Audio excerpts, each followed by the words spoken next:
Welcome to Recaply X, your movie recap in a flash. We bring the drama, the action, and the twists in minutes. The movie begins with a man named Kevin swimming in a lake, narrating that he had never been to this lake before, but somehow knows how to swim in it. He gets out, wearing his regular clothes, and gets injured. He mentions that he needs to find his way home. After that, he disappears, and we see him again as a bank manager who loses $16 billion in just 3 days, shaking investors' confidence in the bank and leading to the dismissal of all employees. Later, we see him at a bar after leaving his job, where he recounts meeting his wife that day. She approached him first, saying she had a challenge with her friends to talk to him. Initially, he wasn't nice to her, but she explained the challenge was to get to know him, understand why he was upset, and make him ask her out. He shares his problems with her,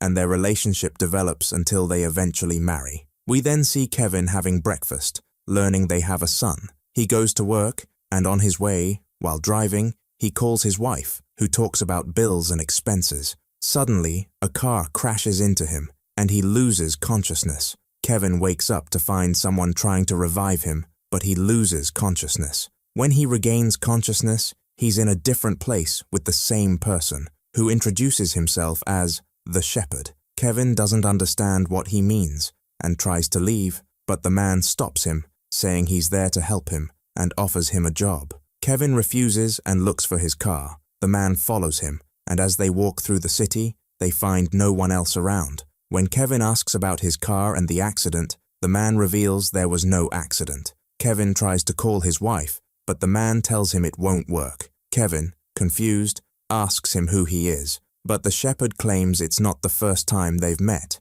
Kevin insists he's never seen him before. Feeling distressed, Kevin asks where everyone went, to which the Shepherd replies that they haven't gone anywhere. It's Kevin who has moved. Kevin is shocked. The Shepherd takes him to a restaurant for dinner, where they encounter strange, sad-looking people. The waitress serves them, and Kevin insists she sit and eat with him. When she refuses, he threatens her with a knife, forcing her to sit. He feeds her meat as he eats. The Shepherd then brings up Kevin's argument with his wife about the bills, surprising Kevin with how he knows this. The Shepherd reveals that Kevin's wife isn't real, and that she was replaced with someone who looks like her. He claims Kevin's real wife is in another dimension. Kevin doesn't believe him, so the Shepherd offers to prove it by transferring someone from their current world to another. He chooses the girl sitting next to them and transfers her. Kevin, frightened, asks where she went. The Shepherd explains she's now in a world where her parents don't exist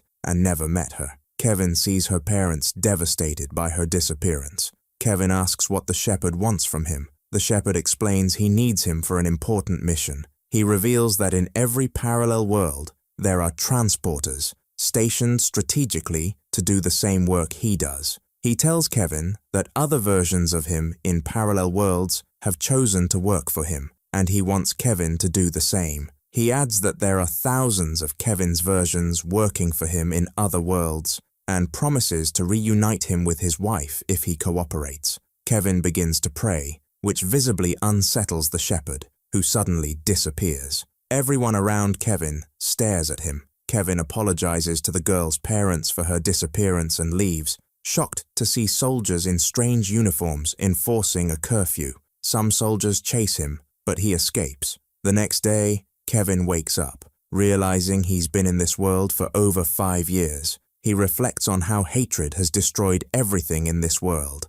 Scenes of wars and protests are shown, revealing that the transporters had been working secretly, using their devices to exile politicians and soldiers. When Kevin turns on the TV, a journalist mentions that it's been 5 years since the Shepherd's last public appearance and Kevin's disappearance after refusing to cooperate with him. Kevin is seen searching for any transporter to obtain their device and return to his original world to reunite with his love, Molly. He works tirelessly, and when he meets his colleague Gabriel, he gives him a note. Gabriel knows Kevin's secret and is asked if he has any new information about obtaining the device to leave this world. Gabriel mentions a woman who claimed to have seen such a device on someone's arm in the area. The world is shown to be filled with homeless people, with posters of the shepherd plastered everywhere. Kevin uses his earnings to buy food, giving the rest to homeless people while constantly searching for transporters among the crowd. One day, Kevin sees a man and a woman dancing in the street, reminding him of his wife. His alarm clock rings, waking him to a new day. In this world, the Bible or any holy book is banned, so Kevin writes down everything he remembers to ensure he never forgets. He gives his writings to Gabriel, who keeps them safe. Kevin's neighbor learns about his situation and joins their efforts. Kevin blames Gabriel for erasing the shepherd when they were in the restaurant, but Gabriel denies it, saying it was God who intervened. Kevin visits a cinema-like place in this world, where he watches live versions of himself in random parallel worlds. He hopes to see his wife, Molly. He sees many versions of himself, including a criminal, a killer, and a prisoner. Suddenly, he spots Molly and becomes overjoyed, but his time runs out. He asks the cinema owner for more time, but the owner says they're fully booked until Wednesday. Kevin promises to return on Thursday, and we see him among the people who want to enter the south area, where the man said he saw one of the transporters. There are security forces preventing them from entering. Kevin is standing with his neighbor, one of the people trying to force their way in, but when they are threatened with death, they disappear, leaving Kevin shocked by what he witnessed. One of them turns out to be a transporter. Kevin escapes and enters a place, telling his friend that the man who disappeared didn't have any device in his hand. His friend responds, saying they are disguised and might have jobs and families. Kevin tells Gabriel that when he prayed, the shepherd told him he wouldn't leave him alone. At night, Kevin goes to the market to buy medicine because he was sick. He sees a small child leaving his mother and walking away. He calls out to the mother, but she doesn't respond. He follows the child, but when he looks, he doesn't find him there. However, when he turns his head, he sees the boy with his mum. He asks the woman if she knows where her son just was.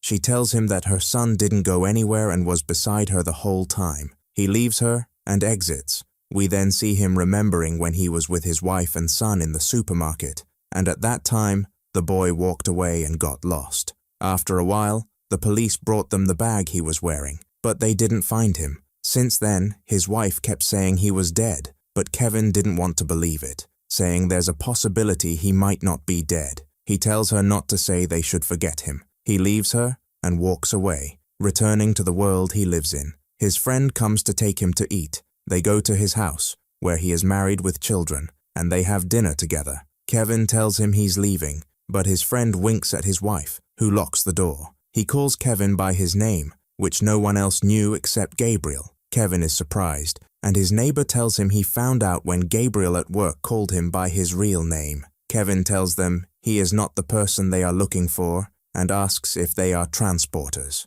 They laugh and turn the topic into a joke. The wife says her daughters want to hear a song. Some of the words are from the Bible, and Kevin starts crying. They ask him to teach them the things he memorized. He goes outside and hears sirens. We see someone telling them to tune into Channel 4. On the news, they say the shepherd has returned, and his main goal is to recruit Kevin. In 2 days, citizens will be chosen through a random draw to pledge loyalty to the shepherd. Those who don't attend will be killed. On Thursday, Kevin goes to the cinema. When he knocks, the place is closed, and no one answers. A man tells him from behind the door that they are closed. Kevin tells him they had an agreement. When Kevin insists on entering, the owner says the shepherd has returned and told him he doesn't know him anymore and that he should leave. Kevin imitates a cat sound, saying it's his missing cat, so the owner opens the door. When the owner realizes he was tricked, he gets angry and asks Kevin when his cat went missing.